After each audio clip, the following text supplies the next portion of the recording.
You're listening to the Culips English Podcast. To download the study guide for this episode, which includes the transcript, detailed vocabulary explanations, real-world examples, and a quiz, visit our website, culips.com. CULIPS.com.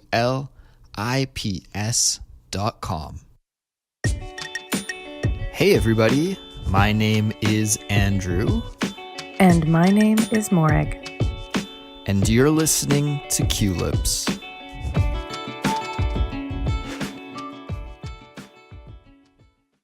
Hey Morag. Hey Andrew, how's it going? I'm doing pretty good, Morag. How was your year? How was 2017? Oh, right, yeah. The whole year. That's a big question, right? It's a big question. It's been a pretty interesting year for me. Morag, this is the episode where we will do our annual year in review. We'll kick back and look back on 2017 and sort of discuss the highs and lows of the year. So today's episode will be a simplified speech episode. Simplified Speech is the series where we have 100% natural conversations in English, but we speak at a slower, more relaxed pace than we usually do in our everyday lives. Okay, Morag, I think we have a lot to talk about today. I know we do. Yeah, let's get into it and let's talk about 2017. So, where should we start? I guess, what pops out at you when you think of this year?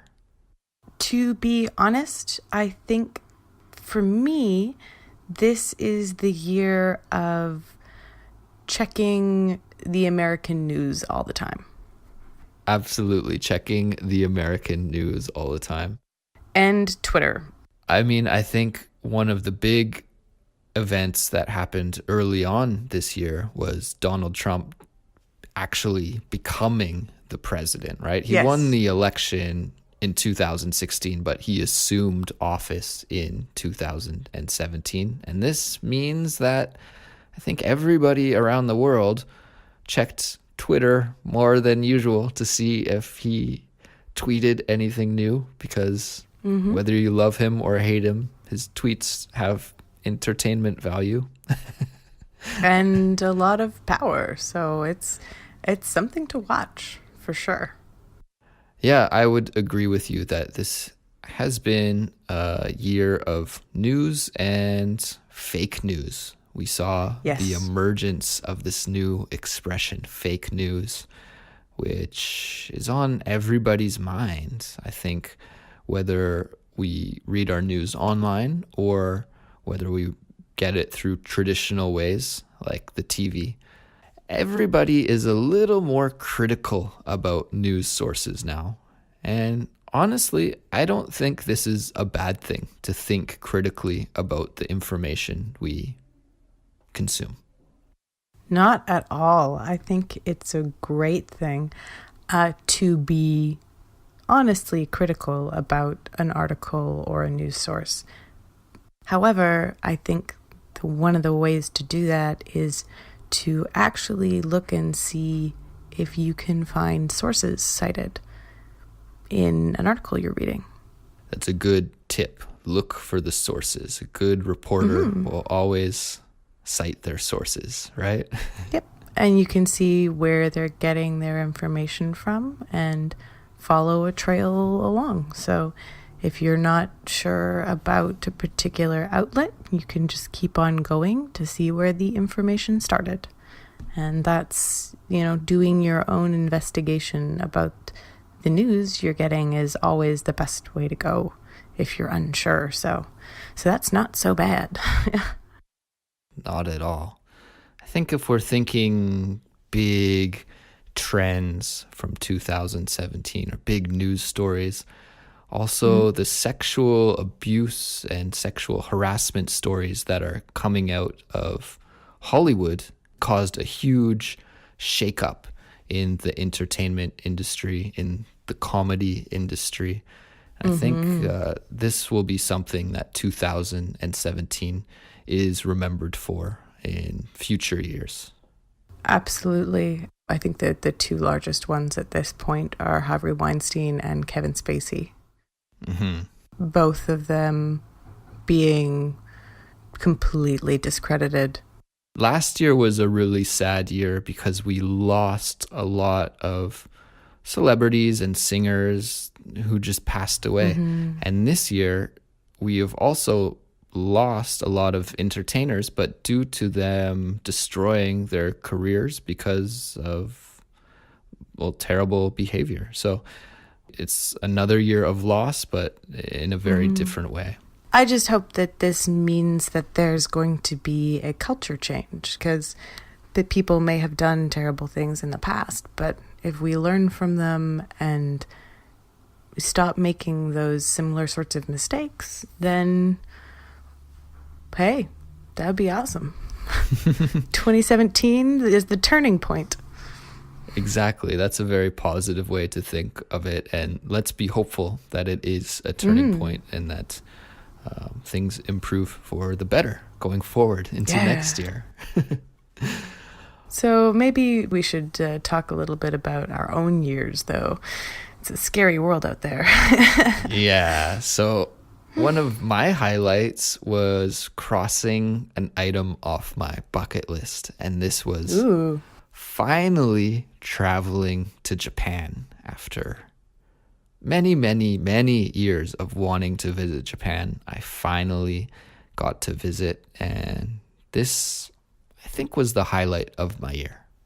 What about you, Morag? What was the standout moment of 2017 for you?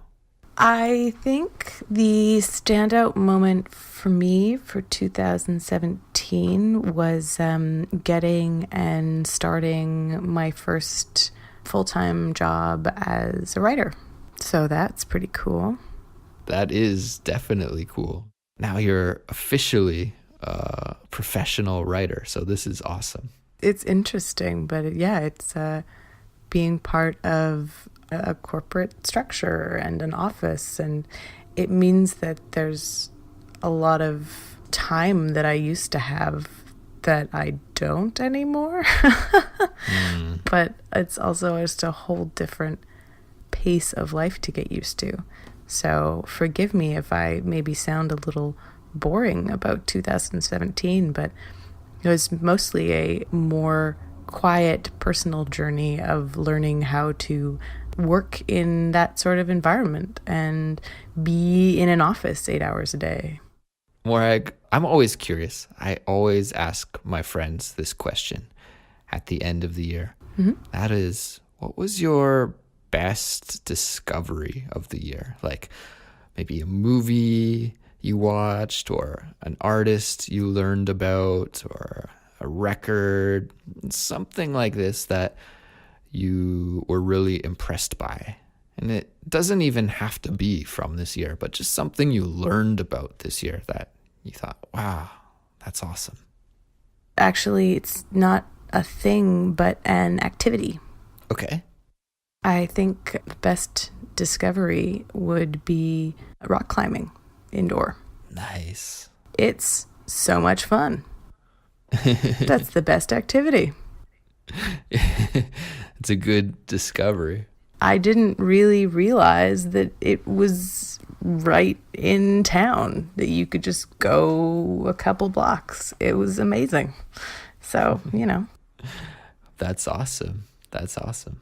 I think if I had to answer this question, my best discovery would be, this is going to sound like, duh, Andrew, of course you can do this.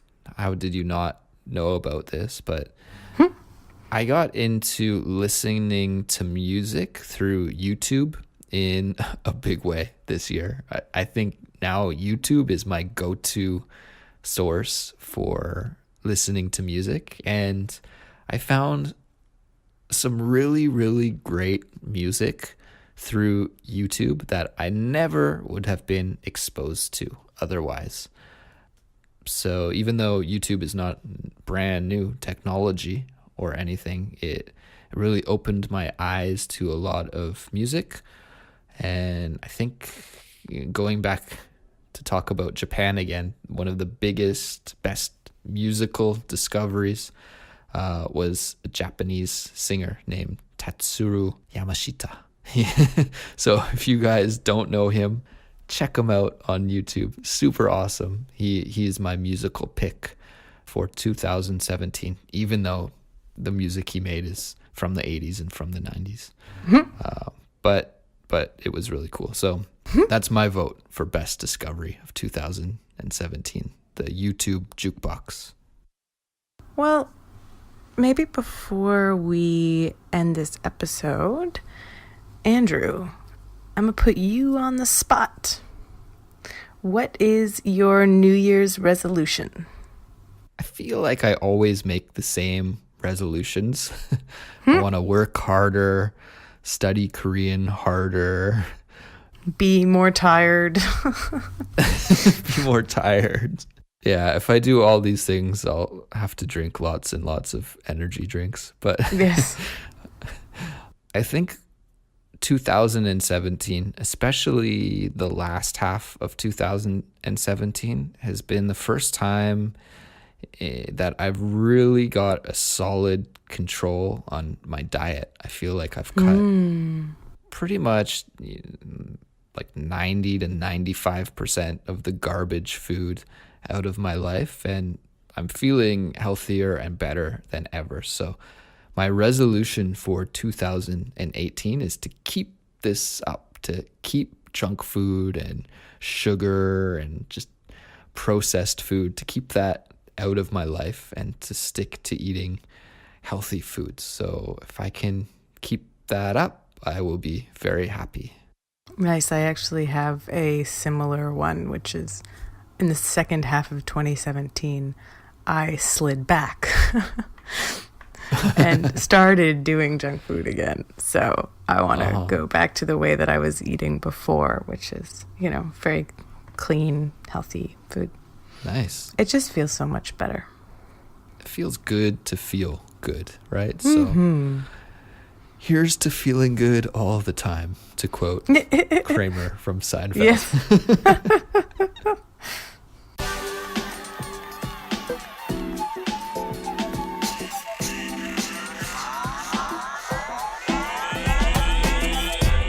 Well, Morag, let's wrap it up there. Everyone, this will be our very final episode of 2017. So for all of you out there that stuck with us all year, we first of all want to say thank you. And second of all, I hope that we helped you improve your English this year. And we will continue to try our best to teach you natural English and to help you on your journey to English fluency in 2018. We've got lots of big plans for the future, and we're going to get right to work as soon as the holidays are over. So look forward to what we have coming in 2018. I think you will enjoy it. So, Morag, Happy New Year, and Happy New Year to all our listeners. We'll catch you in 2018. Bye, everyone. Happy New Year.